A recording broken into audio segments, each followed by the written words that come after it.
Um, okay, well, I am very, very pleased to introduce our community heroes this evening. I think a lot of you probably read about them in the most recent newsletter. It's the Save Our Park, Preserve Our Community Coalition. I was originally contacted sometime in early to mid-May by a woman named Valerie Barr through the Conservation Montgomery email address, and she was inquiring about, getting some help or advice about how to navigate the system and try to get some information that they needed to try to save their park. And a lot of you have probably read the story. They got very short notice that their park was on a site selection list to put a middle school in the Bethesda-Chevy Chase cluster on their park. And it turned out that 6 out of 10 sites on the selection list were park sites. So long story short, this group moved, I think, in absolute warp speed. They organized and mobilized very quickly. They got all the information they needed. They did very, very thorough research. Very impressive. Roger Payton, who's Valerie Barr's husband. Roger and Valerie, by the way, could not make it tonight because they left for an overseas trip today. But Roger had done just a bang-up job on the analysis, and everybody chipped in. A lot of good teamwork. And they were able to, over a weekend, organize well enough to get the school board to delay a vote on their park. And over the course of, about a month, they had an emergency town hall meeting, extremely well attended. They had, how many people showed up for that? 2, yeah. I mean, just a stellar job. And they had T-shirts made up. They had posters. They had everything you could possibly need for an effective community outreach campaign. I think you guys canvassed the neighborhood. I mean, just absolutely were passionate about saving their local park, which is very heavily used. I drive by there almost every day, and that park is always just hopping when the weather is good. So. When they went before the school board for the final vote night, when they were delisted as a potential school site, I mean, they could say with all honesty that their park is heavily used as a park. And it's an important, vital part of that community, surrounded by, high-rise apartment buildings and a needed amenity in their neighborhood. So with that, I'd like to call up Elmoria Stewart, Edna Van Landingham, Charlotte Cofield, very old friend of mine, Patricia Tyson, Elizabeth King, Jean Redmond, Susan Buchanan, Deborah Yonkers, Joel Teitelbaum, Leonora Chavez, and Martin Mendez. If you'd all come up front.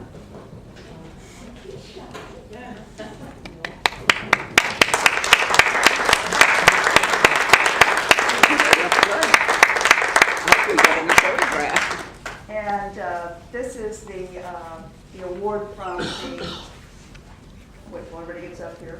The award from the Montgomery County Civic Federation, Save Our Parks, Preserve Our Community Coalition. It's being awarded as a Montgomery County Community Hero.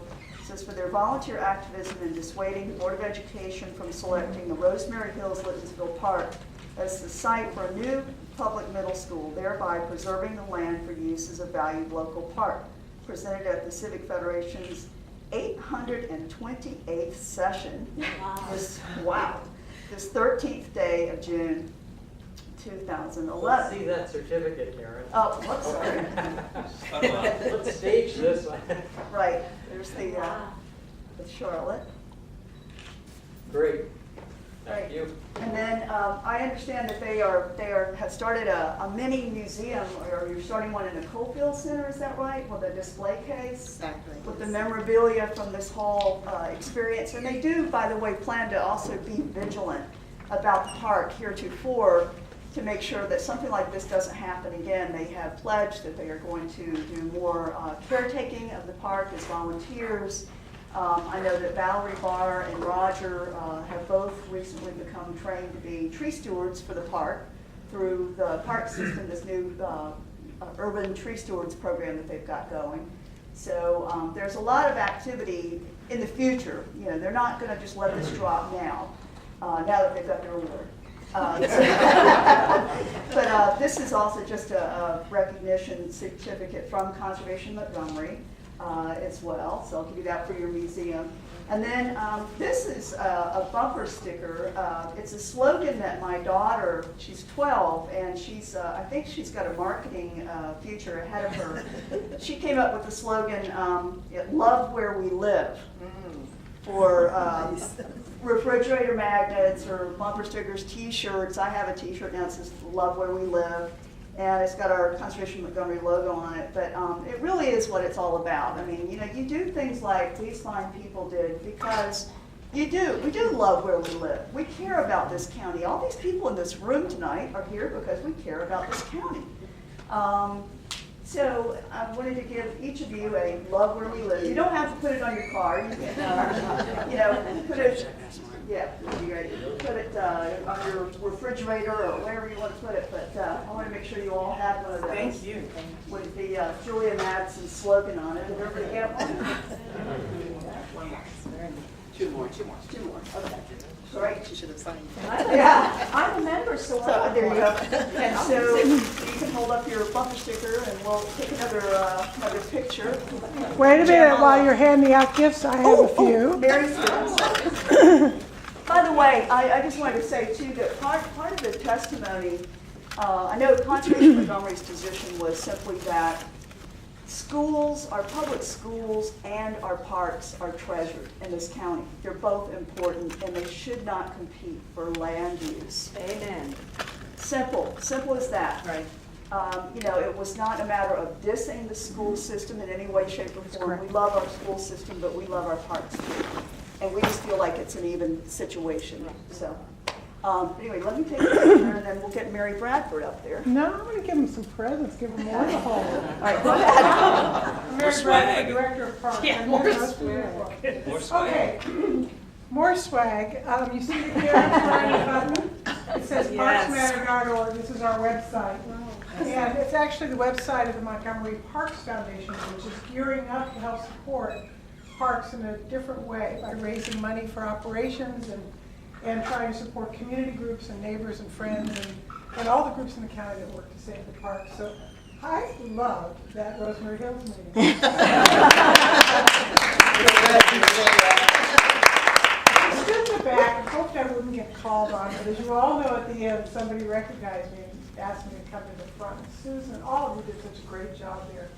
And the thing that I liked about it was one of the most civil, intelligently run meetings I have ever been to in a civic context. We've all been to meetings where people just end up yelling at each other. I have been, have any of you been to any of those? Yes, very recently for Nick's Organic Farm. Once a month. Yeah, there are a lot of those. But the difference with the Rosemary Hills and Littonsville community was the way they organized it. They were very respectful of the needs of the school. They didn't dominate the discussion. Everybody who wanted to speak got a number when they came in.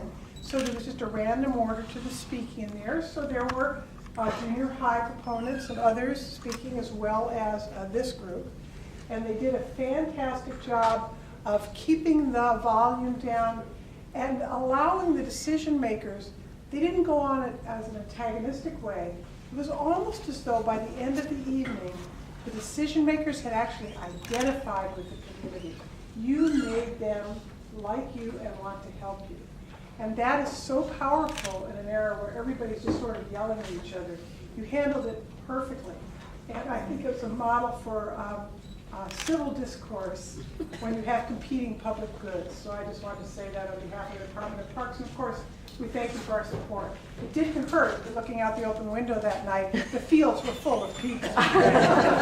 So I have a button for everybody. And I am going to put out on the table outside for you and for everybody else the new brochure, fresh off the presses today, for the Montgomery Parks Foundation, We're setting up as a membership organization like WETA or something. I don't know if we had tote bags, but certainly we're going to work on what those benefits might be. Thank you very much. And we encourage all of you to join. Thank you. Thank you. Question of Mary. I don't understand. This is their the moment, process. not mine. No, but this is a technical question. And does the schools have any real say in the parkland? I In mean, could- some cases, the land was provided to the Parks Department with a recall right for future uses of school. Normally, it was school land, and in the 80s, when they thought everybody was going to go away or Okay. something. I don't Stop know. having children. Yeah. Okay. You're talking Now I about daughter understand. there.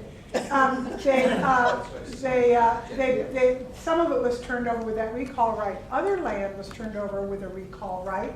But even in spite of that, a park was developed and built, often with state money, which has some reversionary clauses, and sometimes other things were built on the land that had reversion right. I think one of them has a assisted living home on it, which also constrains that use. In other cases, we can work out something with the schools, and we have not been anti-schools ourselves. In some cases, we do have things where it means shifting the field over to this side of the property so they can use the other for the school, and they're allowed to do that by deed, and we work to try to make as low an impact on the neighborhood as possible. We've got 5 parks, 5 different schools, and play on 5 different parks right now in Montgomery County. So this is one of the areas, and this community had no recall right for the school on it. They knew that, and they acted on it. So that's all right. Anyway, it's your moment, not mine. Thank you all very much.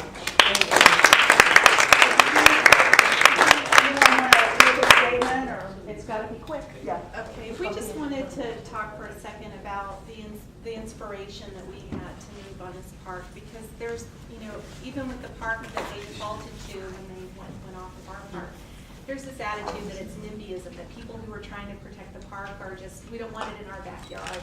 And, that's not always the case, and I think it's important that people realize there are other things that are sparking the fire in people and keeping the fuel lit for wanting to save a park. It's just a precious resource for a community. It's, in this case, I'm going to get emotional here. We live in a very modest community surrounded by extreme wealth in the BCC cluster.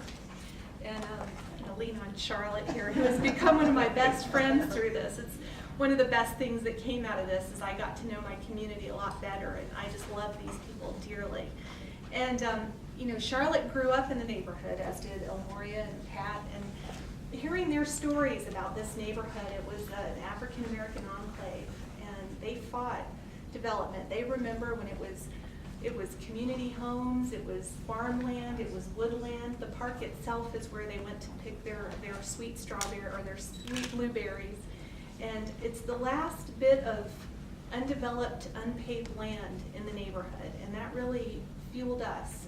In addition to that, we have a lot of apartment complexes that are, have a lot of people who live in poverty, a lot of minorities who, they don't have a voice in this process. And, the Board of Education really tried to take this park from us without letting us have a voice in the process. We were not on the committee. We were not consulted. We were nothing. The park was just going to be gone. And the people who live in the apartment buildings that surround the park, they're out there. We have a Hispanic soccer league that plays there every single day. And at our community meeting, a Hispanic woman came up to me outside afterwards, and in her broken English, she had tears in her eyes, and she said, "Please keep fighting for the park, because we have nowhere to go. We don't have a car. We can't take our children to another park in the county. So please keep fighting." And I told her, "We'll be your voice. We will stand up, and we'll keep fighting for this park until they make us go home." And that's just the thing that really inspired us and kept us moving. So thank you so much for this honor. Thank you. Thank you.